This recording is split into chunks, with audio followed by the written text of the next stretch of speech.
What does Colby cut? He doesn't cut much. No. 18 pounds in a day. He's a company man. Yeah. He did that. Well, he's right there. You know, it's him, and you got Bilal Muhammad. You know, you've got a lot. Khamzat, at 170, he's the motherfucker, right? But it's like, can you be assured that he's going to make 170? Yeah. Or here's another possibility. Did the athletic commission him? Did they pull him out when he could have made it because they decided he looked bad? And he's like, yeah, I look bad. That but time I always when he missed look weight bad. by 9 exactly. pounds? Yeah. 8 pounds. Yeah. Right. But that was New York. Right. And they have done things in the past that show to me that they're a little more stringent on their enforcing of certain rules, and you know, they'll stop fights when maybe another commission wouldn't. They won't allow fights to happen if other commissions would. You know, like they're very cautious. So maybe that had something to do with it. You know, that they pulled him because they did make the decision to tell him to stop cutting weight. He's big. He's fucking huge. I remember we saw him backstage in Florida, I think, and he just looked giant. But the thing is, 85. Now you go from, That's a big gap. Right, but I want you to think about it this way.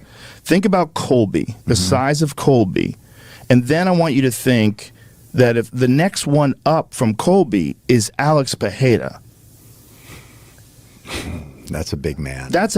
So when you're talking about Khamzat, if Khamzat and Colby fight, that's a fascinating fight. Yeah. But if Khamzat fights someone like Paulo Costa, right.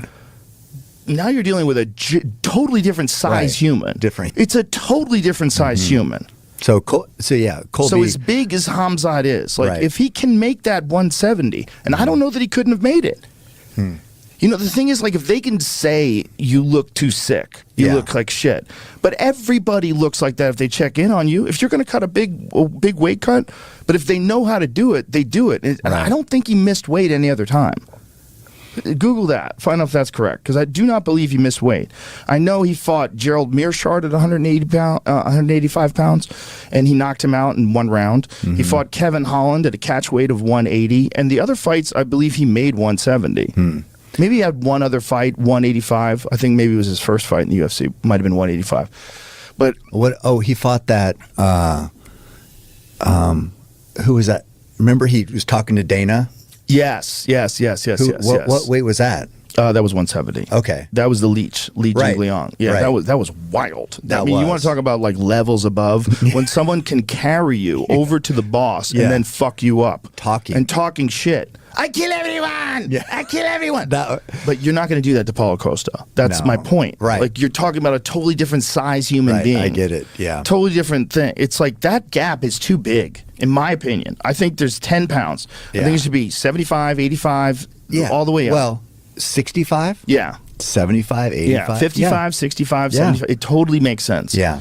And if you did that, I think you'd have like more reasonable choices that guys would make in terms of cutting weight or in terms of, you know, going up. But ultimately, I really strongly believe that for the health of the fighters and just for the just to really solidify what the sport has the potential to be, people should fight at their actual weight. Yeah. Their actual weight. That's what I was going to say. So if Khamzat can cut all the way down and Colby's more natural, is there an advantage? There's definitely an advantage, but there's not an advantage in terms of endurance. Performance, I'm saying. Yeah. So yeah, you're a bigger man, but can you perform? Well, it's questionable. You know what's really questionable? Is paying $70 to ESPN for each UFC pay-per-view. That's $1,400 per year. Hear this. The average Joe will think this is too good to be true. You can watch all events through iWatchMax.com. But first, you need to qualify. They don't accept anybody. But if you qualify, you will get any sport on the planet, including boxing, NBA, baseball, football, soccer, with access to latest TV and movie shows, too. It's hassle-free and works on all your devices. Simply sign up for iWatch Max, input your credentials on your chosen device, and voila. To get more information, scan this QR code or go to iWatchMax.com/qualify. Right, because we've never seen him fade.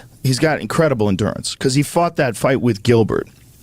And 3 rounds. Yeah, but it was a fucking war. It was. That was a wild slobber knocker of a war. He got hurt. He did. But Gilbert is a fucking savage, though. I was disappointed. He took that short notice fight, the last one. We fucked up his shoulder. And he got hurt. Yeah, he fucked up his shoulder it's like, early in the fight. He's such a dog. He wants to compete. I almost feel like they should have stopped the fight. I think when a fighter literally can't use his arm like that, and you're fighting a guy who's as dangerous as Bilal, like, you're going to take shots you shouldn't take. You're going to, you run the real risk of getting extra hurt. Right. And you could hurt that arm even further to the point where it's not repairable through surgery. Like, I think at a certain point in time, if you literally can't use your arm to throw punches, you probably shouldn't be fighting.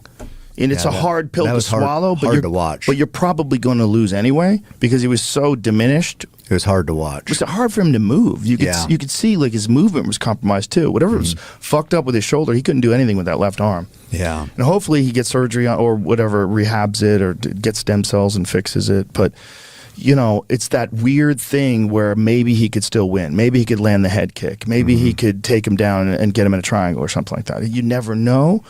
But when it's that bad of an injury, it's not a bad thing to call it. I think he landed, like late in that fight, he landed a pretty good shot, if I remember right.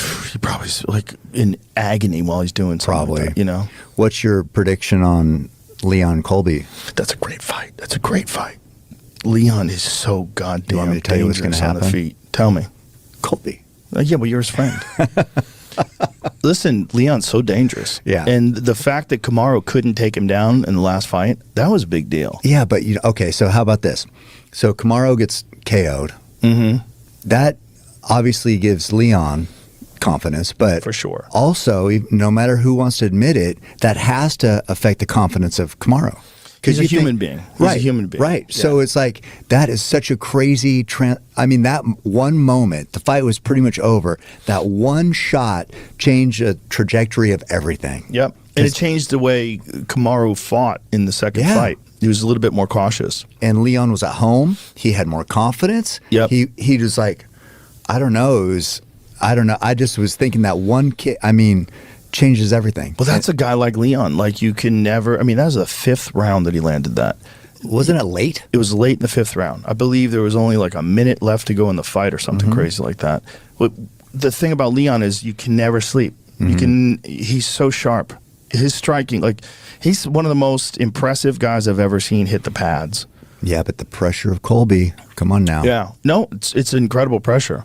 But we'll see what happens. We'll see what happens. Because also the cardio of Colby's off the charts. Leon did do better than I thought he would at combating the wrestling, the takedowns. So he has improved there. Yeah. So we'll see how Colby can mix that.